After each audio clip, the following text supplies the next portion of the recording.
Dámy a pánové, vítám vás u dalšího dílu seriálu Ostravské univerzity s názvem Na kafesl.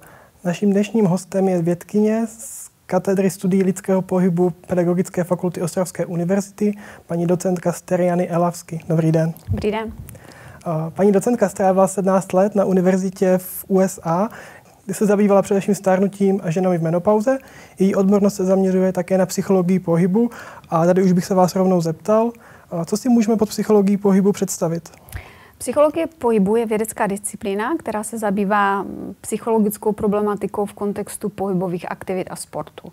To znamená, že nás zajímá, jak pohybová aktivita nebo sport ovlivňují naši psychiku a naopak, jaké psychologické procesy souvisí s účastí v pohybové aktivitě a sportu. Poslední období bylo, řekněme, složité pro vlastně celou českou populaci, kdy některý pohyb byl až zakázán, řekněme vypuštěné bazény, zavřená fitness centra.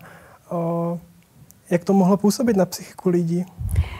No, obecně určitě došlo k poklesu pohybové aktivity a na to už jsou i studie, které ukazují, že lidé se nebo redukovali pohybovou aktivitu. Ohledně psychiky taky v médiích proběhla spousta takových epidemiologických šetření, kde vlastně vidíme, že došlo k nárůstu různých poruch mentálního zdraví nebo psychických poruch, úzkostí, depresí. A když to všechno spojíte dohromady a to, že pohybová aktivita vlastně souvisí s psychikou, tak jsme si zadělali na docela velký problém. Na druhou stranu došlo k určitým změnám v pohybové aktivitě lidí, které jsou pozitivní. Lidé chodí více ven, takže taková pohybová aktivita ve smyslu těch procházek, to se zvedlo. A z hlediska psychologického je to taky taková forma pohybové aktivity, která je ideální, protože jste v přírodě, koukáte na zeleň a to má samo o sobě blahodárné psychické účinky. Takže pokud děláte i tu pohybovou aktivitu v tom kontextu, tak vlastně máte takový ten největší benefit asi, co můžete mít z pohybové aktivity. Že možná by se dalo říct, že právě ze začátku byl pokles, po kterém následovala jakoby nějaká pozitivní obměna stran toho, co popisujete. Ano, a já chci říct, že ještě se vlastně tohle všechno vyvíjí a tím, že jsme teď v druhé nebo třetí vlně, tak vlastně, co bude velice zajímavé, je sledovat změny v čase v těchto věcech. A když se mluvila o těch pozitivních změnách, tak ještě možná zmíním to, že vlastně dochází k tomu, že lidé objevují jiné způsoby, jak se k té pohybové aktivitě dostat. Nedávno jsem četla studii, která byla z USA, ale vlastně ukázala na to, že asi třetina dětí a adolescentů vlastně začala využívat streaming různých cvičebních kanálů a vlastně se snažila dostat jakoby k té pohybové aktivitě i tím jiným způsobem. Vy se ve svých výzkumech zaměřujete také na zdravé stárnutí. Jak konkrétně je tedy psychika propojená s pohybem? Různými způsoby je to dáno vlastně jak fyziologickými, tak sociálními nebo psychologickými účinky pohybové aktivity. Oni jsou tak jakoby propletené. Když děláme pohybovou aktivitu, tak se nám samozřejmě v těle dějí různé procesy, které ovlivňují mozek a psychiku. Zvedají se nám úrovně určitých chemických látek, které nám navozují dobrou náladu a podobně. Ale zároveň děláme pohybovou aktivitu v nějakém kontextu, většinou, kde jsme s jinými lidmi, takže tam ta socializace samotná má také pozitivní vliv na psychiku.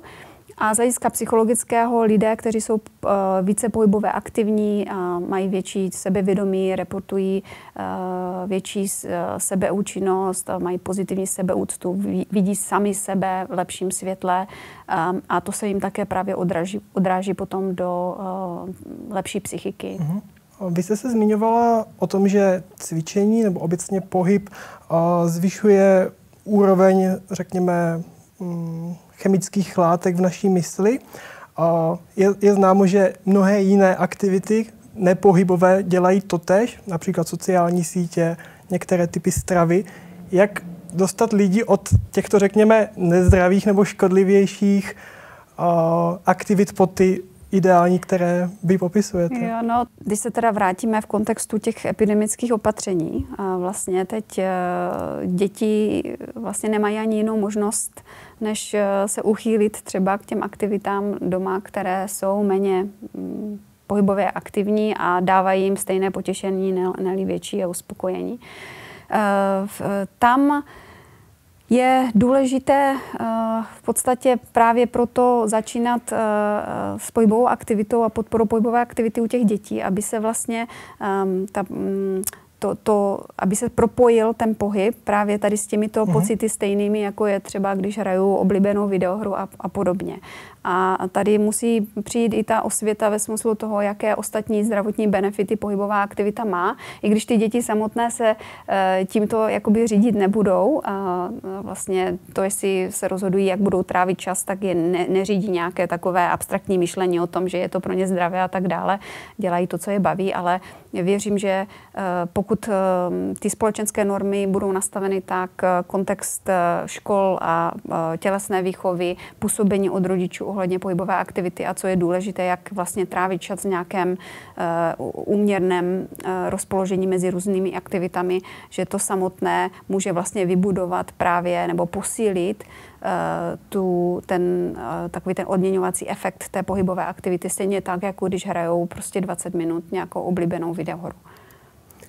Ono i spousta sportovců samo o sobě říká, že sport vlastně je pro ně jakási droga, takže pod to vy byste se mohla vlastně podepsat z toho, co říkáte. Určitě tam je možná i důležité podotknout, že i přesto, že ty procesy jsou podobné, tak v té pohybové aktivitě samozřejmě tam jsou rozdíly a třeba se ukazuje ve studiích, že takový ten efekt té zvednuté nálady například trvá déle po pohybové aktivitě, než po jiné aktivitě, která třeba může působit na stejná centra v mozku a vyplavováním stejných těch neurotransmitterů a podobně. A zároveň samozřejmě má i takové dopady, které jdou ještě nad rámec toho, co zažívá třeba dítě, když hraje hru. Když skončím hru, tak mě to skončí, ale u pohybové aktivity se nám nejenom zlepšuje nálada, zvedá se nám energie, právě na nás působí ty psychické efekty, to, že prostě najednou mám pocit nějaké kompetence, něco jsem zvládl, pozoruju třeba změny na svém těle a podobně. Takže tam jsou i odlišnosti, které dělají pohybovou aktivitu v tomto možná více účinnější a intenzivnější. Když pomineme teďka covid a situaci kolem něj, jak by měl vypadat můj pohybový týdenní program, řekněme? To se trošičku liší individuálně podle toho, jak jste na tom s pohybovou aktivitou dosud. Samozřejmě v obecné rovině nás tady k tomu nabádají veřejná doporučení pro pohybovou aktivitu. My v České republice nemáme žádný ucelenou národní strategii nebo doporučení, ale řídíme se spíše doporučeními Světové zdravotnické organizace nebo potom v rámci Evropské unie máme různé iniciativy a strategie, které jsou směřovány tímto směrem. A to doporučení je u dospělých lidí, tedy u lidí starších 18 let, abyste nashromážil 150 minut pohybové aktivity týdně, která je alespoň ve střední nebo vysoké zátěži. Může to být jakákoliv ekvivalentní kombinace střední a vysoké zátěže. Je to takové to minimální nebo ta minimální úroveň pohybové aktivity, kde máme evidenci, že přináší zdravotní benefity. K tomu by člověk měl dělat jiné formy pohybové aktivity, které posilují například svaly, takže svalový silový trénink aspoň 2krát týdně a u potom starších lidí na 65 let by se určitě měly podpořit aktivity, které se zaměřují třeba na podpoření rovnováhy, flexibility a podobně. U dětí to doporučení je vyšší. Děti by měly v průměru trávit pohybovou aktivitou 60 minut denně, což je vlastně dvojnásobek toho, co je doporučováno u dospělých a 3 dny v týdnu z toho by měly být opravdu ve vysoké intenzitě. U těch dětí je třeba toho stimulu v té vysoké intenzitě, který má potom dopady ještě na jiné, na domény těla, jako třeba budování kostní hustoty a podobně. Říkáte nashromáždit alespoň 150 minut týdně. Je tady to stejné, když si udělám o víkendu výlet na Lisovou horu a když půjdu 5krát týdně na kratší procházku kolem Poruby? No, z hlediska měření pohybové aktivity, pokud řeknete, že vám to trvalo 150 minut, tak v těch epidemiologických šetřeních byste na tom byl jako ano, splňují. Nicméně ta evidence ukazuje, že je větší benefit, pokud je to rozprostřeno do týdne. To znamená do co nejvíce dnů v týdnu a je to právě ta pravidelnost pohybové aktivity, která vám zaručí ten největší benefit. Z hlediska psychické pohody, nálady a podobně, tady těchto benefitů pohybové aktivity, tam se opravdu ukazuje, že pokud něco trvá, tak to trvá třeba maximálně 24 hodin a je dobré vlastně mít každý den nějakou tu pohybovou aktivitu. Vy se zabýváte zdravým stárnutím, tak jak mi pohybová aktivita může pomoci zdravě stárnout, řekněme, za několik desítek let? Z hlediska stárnutí možná se zaměřím na to, že když se třeba bavíte se seniory, tak oni mají dvě takové oblasti obav, co se týče stárnutí. První je, že chtějí být soběstační. To znamená, taková ta ztráta autonomie, to, že na někom budou závislí, je takový strašák toho stárnutí. A druhá s tím trošku souvisí a to je otázka kognitivního zdraví, to znamená, bojí se třeba demence a podobně. A to jsou právě oblasti, ve kterých pohybová aktivita je velice užitečná. A když se budete hýbat, budete schopni chodit, budete mobilní, tak je větší pravděpodobnost, že budete soběstační i v tom stáří. Takže tady z toho hlediska je asi fyzická aktivita nejlepší investice do stáří. A na to se zaměřují i ta veřejná doporučení, která právě u těch seniorů zdůrazňují tyto benefity. Zmiňovala jste doporučení WHO, tedy Světové zdravotnické organizace, a že se jimi řídíte. Na základě čeho tato doporučení vznikají? Některé státy mají své procesy a svá doporučení, ale všechny se řídí tím, že vlastně dochází k takovému dlouhému procesu průzkumu evidence, která existuje z různých vědeckých studií. Je to proces, který trvá třeba 1 rok nebo 2 roky, kdy se vlastně sejde nebo dá se dohromady nějaká komise expertů v daném oboru a opravdu se prochází veškeré studie a evidence, které jsou k dané oblasti a stanovují se potom z ní závěry. Takže jsou výsledkem dlouhodobé vědecké práce, která nám vlastně dává nějaký důkaz o tom, že určitá míra a určitý typ pohybové aktivity způsobuje pozitivní účinky. Každá vědecká studie má nějaké očekávání a zpětně se vyhodnocuje vlastně, jak bylo tohoto očekávání dosaženo či nikoliv. Tak co je tedy výstupem nebo cílem vašich studií a jak je měříte? Já jako psycholog, tak mě zajímají samozřejmě dopady na tu psychologickou stránku člověka.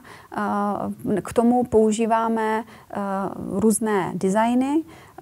Většina těch studií samozřejmě je takových korelačních, tedy průřezových, kde se hodnotí pohybová aktivita v lepším případě nějakým objektivním měřením, jako je akcelerometr, který detekuje zrychlení pohybu, a potom psychické nebo psychologické proměny nějakým třeba dotazníkem nebo dotazníkovým šetřením.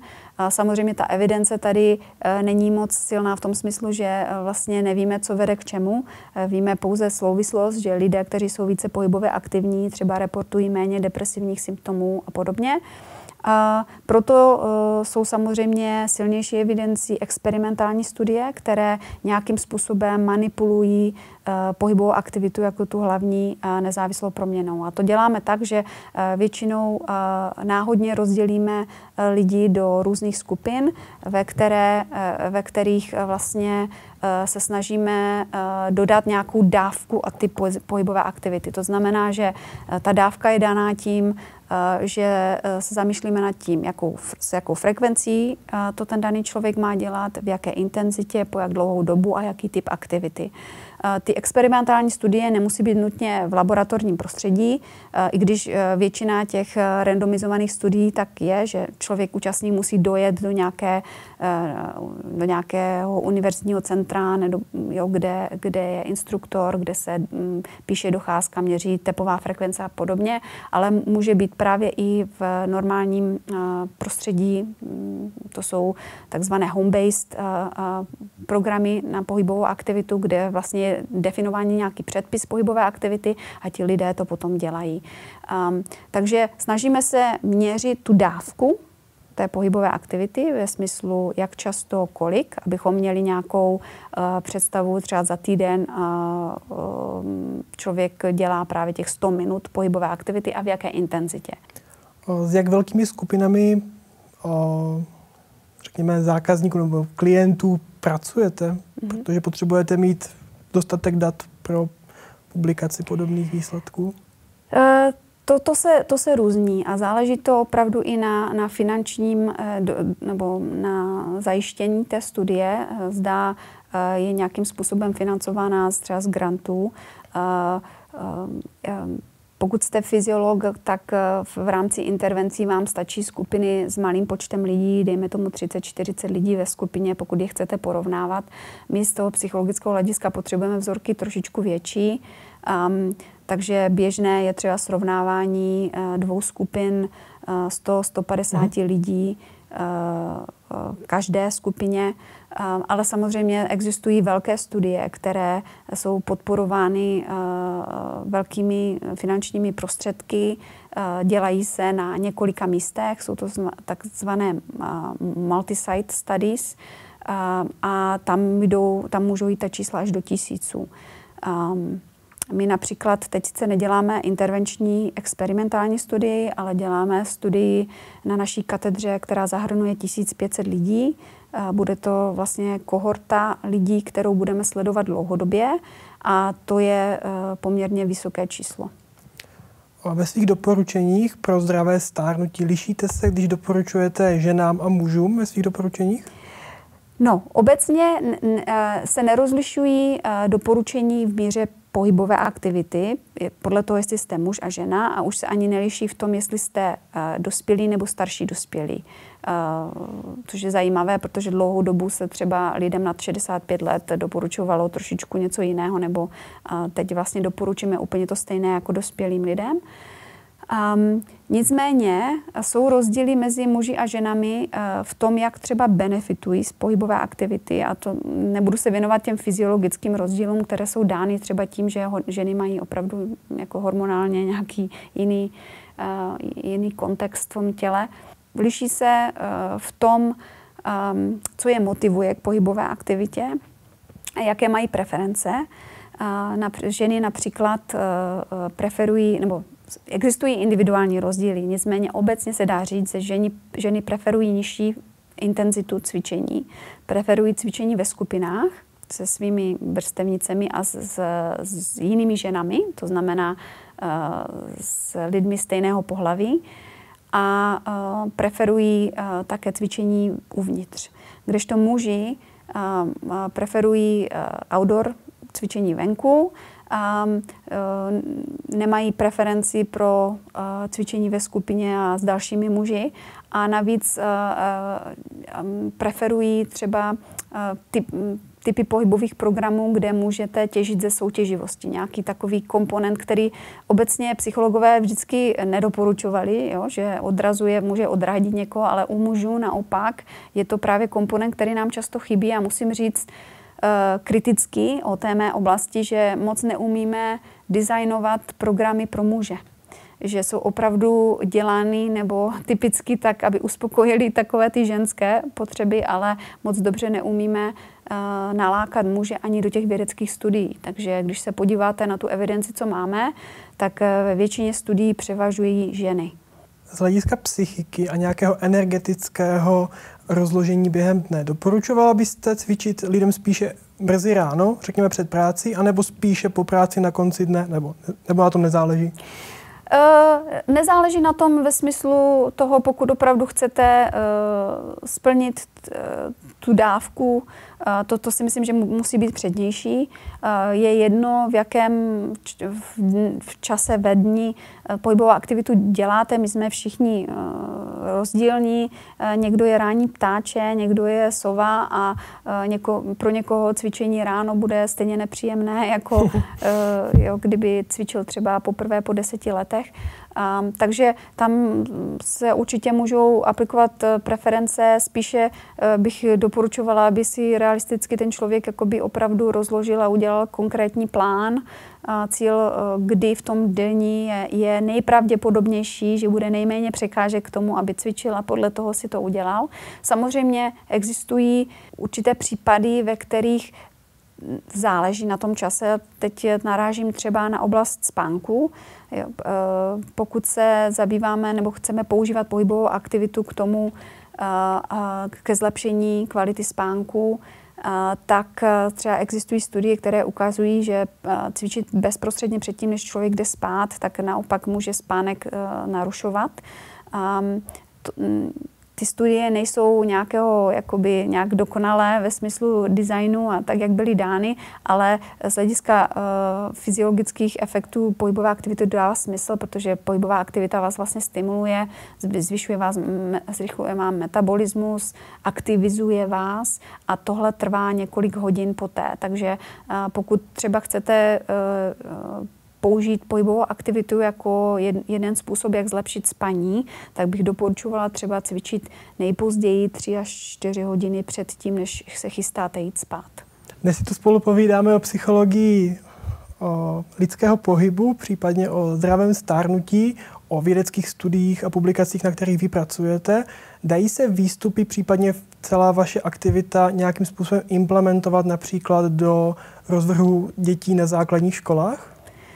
Určitě a měl by to být vlastně ten ultimátní cíl, který v našich studiích máme. Ta zpětná vazba samozřejmě funguje, nicméně ta aplikace do toho kontextu reálného samozřejmě taky trvá, je to dlouhodobý proces, ale my už víme, jakým způsobem například strukturovat hodiny tělesné výchovy tak, aby se maximalizovala účast v pohybové aktivitě, aby se maximalizovala ten pocit toho potěšení z pohybové aktivity. Většina našich studií vlastně se zaměřuje na to, aby výstupem těch studií nebylo pouze nějaký vědecký poznatek a článek, ale aby to byla aplikace potom právě do doporučení nebo nějakých strategií, konkrétních strategií, které se dají využít v reálném životě. Například, když se vrátíme zase k tomu tématu, kterým jsme začali ohledně těch epidemických opatření, tak máme spoustu evidence, kdy pohybová aktivita vlastně může právě redukovat nějaký ten stres, krátkodobý stres, který souvisí s těmi epidemickými opatřeními a my se snažíme různými způsoby apelovat v té odborné třeba veřejnosti i na činitele v oblasti politiky a tak dále, kteří jsou zodpovědní za ta opatření, aby vnímali tuto evidenci, že když omezujeme školu, omezujeme pohyb, že to může mít dopady na pohybovou aktivitu, která paradoxně může pomoci lidem ta epidemická opatření lépe snášet a může mít i vlastně zdravotní benefity, které mohou primárně pomoci i v boji proti covidu. Protože pohybová aktivita posiluje imunitu, má spoustu dopadů na fyziologické procesy, které by vám měly pomoci lépe případně to onemocnění snášet a podobně. Takže to je opravdu tím jakoby nejdůležitějším cílem našich studií je, aby ty výsledky byly aplikovatelné a aby se daly využít. A mě ještě zajímá, je k tomu v českém vzdělávacím systému nebo v politickém nastavení společnosti vůle? Poslouchají vás? No, asi by mohli více, ale já si myslím, že to, že se vědci takto angažují, je taky poměrně nová záležitost. Jako většina z nás, kteří se rozhodli pro toto povolání, určitě to nedělali primárně s tím, že budeme lobovat a budeme prostě na sociálních sítích propagovat pohybovou aktivitu. Je to až fenomén posledních 5-10 let, dejme tomu, kdy vidíme, že s celkovým tím trendem v té populaci je vlastně nenaslouchat těm vědeckým poznatkům nebo je nějakým způsobem zpochybňovat, tak každý z nás cítí nějakou zodpovědnost být trošku aktivnější a vysvětlovat a vlastně pohybovat se v té propagaci pohybové aktivity. Takže myslím, že se to učíme. Určitě v České republice to neděláme tak dobře, jako třeba ve Spojených státech, kde velké asociace, jako je American College of Sports Medicine, Society of Behavioral Medicine, mají opravdu lobby, kdy vlastně chodí na vládu a chodí lobovat za opatření ve školách a podobně. To si myslím, že takhle organizovaní ještě nejsme, ale určitě obecně univerzity, fakulty, které se zabývají pohybovou aktivitou a sportem, jsou čím dál aktivnější a vlastně se učí způsoby, jakým efektivně toto dělat. Já vám moc děkuji, paní docentko. Děkuji, že jste si našla čas, že jste přišla si za námi popovídat. Já doufám, že se dnešní vysílání na kafe se líbilo. Zaznělo tady spousta zajímavých a důležitých doporučení. Doufáme, že z nich budou naši diváci profitovat. A moc děkujeme ještě jednou. Děkuji. A budeme se těšit na další vysílání pořadu na kafe z Ostravské univerzity. Děkujeme.